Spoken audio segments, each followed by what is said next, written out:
Welcome to your third stimulus check, third stimulus package update for February 13th. Time this airs, it should be 13th. Anyways, folks, I hope everyone had a great Friday and is going to have a great weekend here.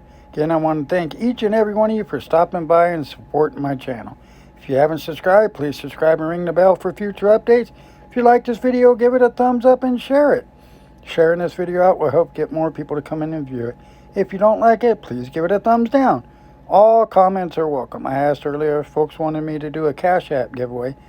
Maybe I could give away a couple dollars for one person, but it would only have to be done through Cash App. That's all I got. I don't have PayPal. But if you would like to see that, please leave a comment in the comment section below. Multiple House committees have approved parts of Democratic $1.9 trillion coronavirus relief plan as the chamber moves to pass the full package by the end of the month. I know that's not what you folks wanted to hear. You wanted to hear it a lot sooner, but it is what it is. It looks like if any of you have some income tax coming back, or you need to file for your stimulus checks you never got, you need to file that income tax. IRS has taken all the electronic tax forms today, so you can start doing it now. That might be a quicker way for you to get some money. The Ways and Means Committee advanced a critical portion of the legislation on Thursday night. It would send $1,400 direct payments to most Americans, extend key unemployment programs through late August, and give families up to $3,600 a year per child. All those are very helpful to American folks. They're sitting here needing food and bills to get paid.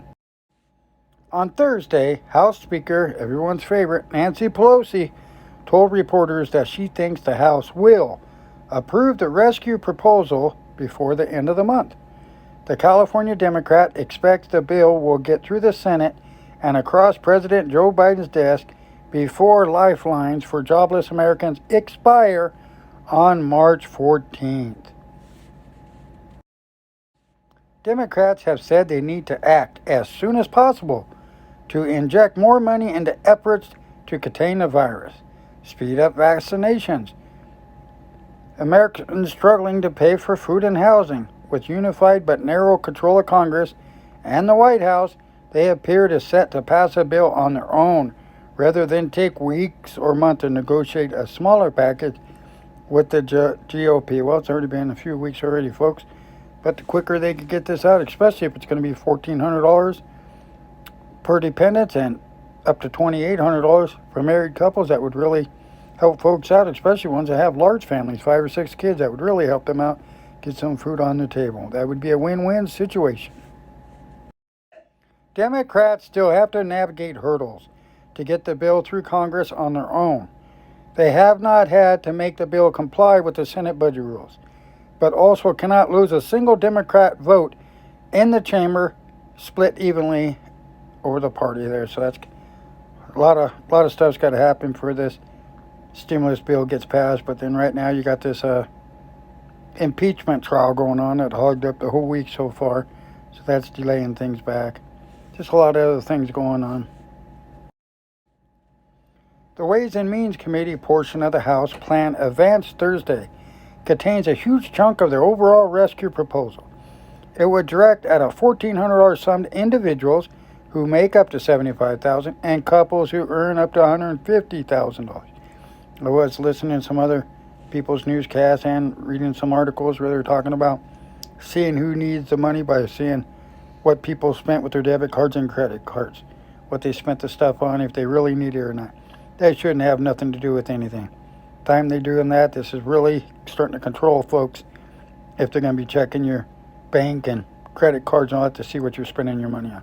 It's bad enough they track you with your phones, but then again, folks, this is just my opinion. The bill, as approved by Ways and Means, would increase the current $300 per week federal unemployment supplement. That's the $300 bonus unemployment you get, to $400 and extend it through August 29th. That would help a lot of Americans out. It would also keep programs expanding benefits eligibility and the number of weeks people can receive unemployment insurance in place, though, at the same time. Out here in California, I don't know how it is in the rest of the states, but a lot of these small jobs, that was people's livelihood now. They made pretty good money at these jobs, like hot dog stands, vendors and all that, because tourists come in the state. Those jobs do not exist no more. They're gone. It may not, who knows when they're going to come back, if they come back. So all these folks are permanently laid off, and none of that stuff's going on that they know what to do, their occupation. So it's just like, it's just unreal. There's a lot of people unemployed here in the state of California. Excuse me. The plan would also boost assistance to households with children. Americans would get up to $3,600 per child for children under 6 and $3,000 per children for children under 18. To me, it seems like it should be the other way because the older kids cost more. Clothes are more expensive, they eat more food, they have activities they got to do and stuff like that. Relief would phase out at $75,000 in income for individuals and $150,000 per couples. I know folks, they keep changing this back and forth. Like I said, there's nothing in writing set in stone yet. So it's still like in the negotiation stages, but at least we're starting to know something and a little bit of time frame what they're talking about. Like I said, I still believe you're going to get your income tax return first before you get this third stimulus. Among key provisions in other parts of the legislation, it would put $20 billion into a national vaccine program, $170 billion into expenses for schools, including reopening costs, and $350 billion into relief for state, local, and tribal governments. Biden met with a bipartisan group of governors and mayors on Friday to discuss the rescue package. Reopening schools is going to be a little hard too. A lot of folks aren't for that vaccine. They don't want to take it. They want to see it be tested longer. So I don't know how that's going to work out. Before a meeting, he said, we need to help the states economically and ensure they're able to get back to schools. Biden added that he wanted to hear from state and local officials whether they wanted him to tweak his plan or not. House Democrats also advanced a $15 per hour minimum wage, and Pelosi expects the House will pass the provision in final legislation. However, it is unclear if the proposal will comply with Senate budget rules. Again, folks, on this $15 an hour it's not all at once. It's going to be phased in over years. They did that in California.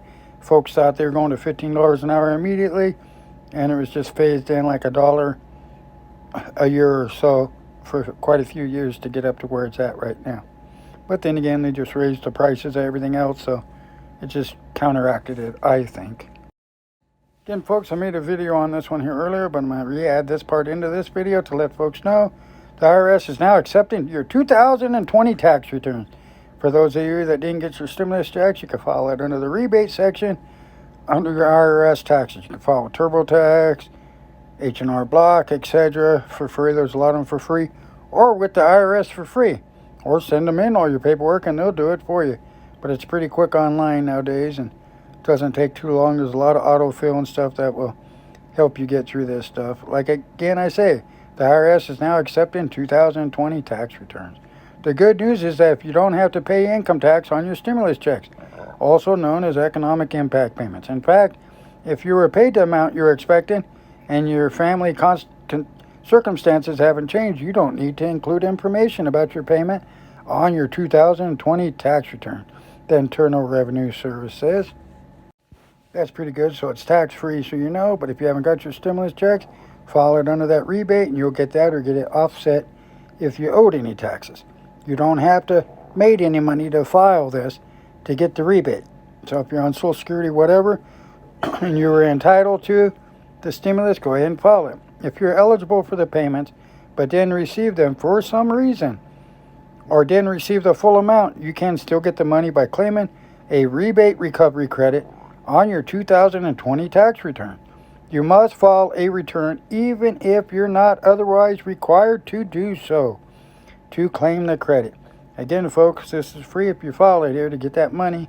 A lot of you are looking for that $600 stimulus check, and I believe you could get the $1,200 one too on there from what I've understood.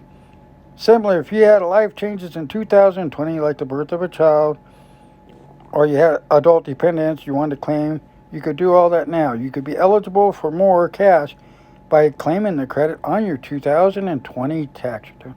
Again, folks, if you like this video, please give it a thumbs up, smack this like button, and share this video out. And if you haven't subscribed to my channel, please subscribe and ring the bell for future updates. Hope everyone has a great weekend. Take care, and most of all, be safe.